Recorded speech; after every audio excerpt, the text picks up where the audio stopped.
उदयपुर की आयर नदी ने एक ही बारिश में अपनी हदें सबको बता दी है। झूठी शान और वाहवाही लूटने के लिए नदी को नाला बनाकर बर्बाद करने पर आमादा कुछ नेताओं, जनप्रतिनिधियों और लालची अफसरों के चेहरों को बेनकाब कर दिया है। महाविनाश और नदी की बगावत देखकर उनके चेहरे तमतमाए हुए हैं। वे बर्दाश्त ही नहीं कर पा रहे हैं कि विकास के नाम पर महाविनाश के जो खेल उन्होंने खेले थे उनको प्रकृति ने आखिर कैसे बेनकाब कर दिया। नदी के पेटे में जो 75 करोड़ से अधिक के झूठे सब्ज बाग उन्होंने दिखाए थे, वे सब खंडहर कैसे हो गए। आखिर कैसे नदी की बहती धारा में विकास के काम पुरातात्विक अवशेष बनकर खुद ही संगठित और सुनियोजित भ्रष्टाचार की गवाही देते नजर आ रहे हैं। लेकिन अहंकारियों का अहंकार लगता है अब भी खत्म नहीं हुआ है। पूरी की पूरी रस्सी जल गई है, मगर उसमें अब भी घमंड और अहंकार के बल पड़े हुए हैं। आयर नदी में बहेर आए महाविनाश के लड्डुओं को फिर से संवारने के प्रयास शुरू हो गए हैं। आज हमको आयर नदी में अशोकनगर श्मशान वाले छोर पर पानी में जेसीबी चलती हुई दिखाई दी तो हमारे आश्चर्य का ठिकाना नहीं रहा।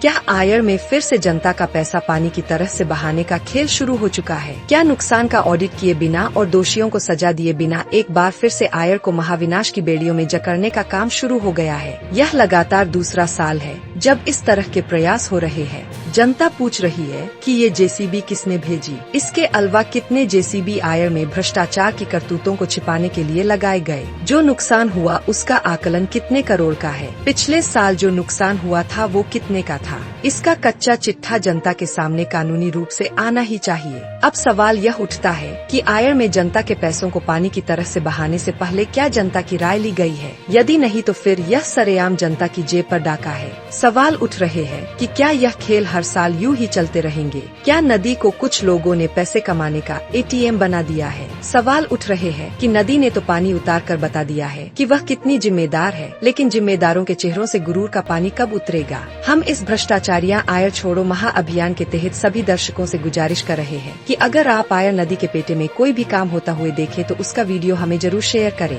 अगर आपको लगता है कि आवाज उठा सकते हैं तो जरूर जाकर पूछे कि इसका पैसा कहां से आ रहा है। याद रखिए, अहंकारी लोग इतिहास में आते जाते रहते हैं। वक्त के साथ वे कब धूल में मिल जाते हैं पता ही नहीं चलता। मगर जब इतिहास लिखा जाता है तब समय पर जागरूक नहीं रहने वाले और चुप रहने वाले पुरखों के नाम के आगे कायर जरूर लिख दिया जाता है। आयर अहंकार से भरे नेताओं व भ्रष्टाचार में डूबे हुए अफसरों की गुलाम नहीं है। मां समान नदी को बचाने और उसी सही तरीके से संवारने का जिम्मा जनता को अब खुद संभालना होगा। उदयपुर की भोली जनता किसी के भरोसे रह गई तो उसने आयर को नाला बना दिया। अब और भरोसा किया तो नाली भी नहीं बचने वाली है।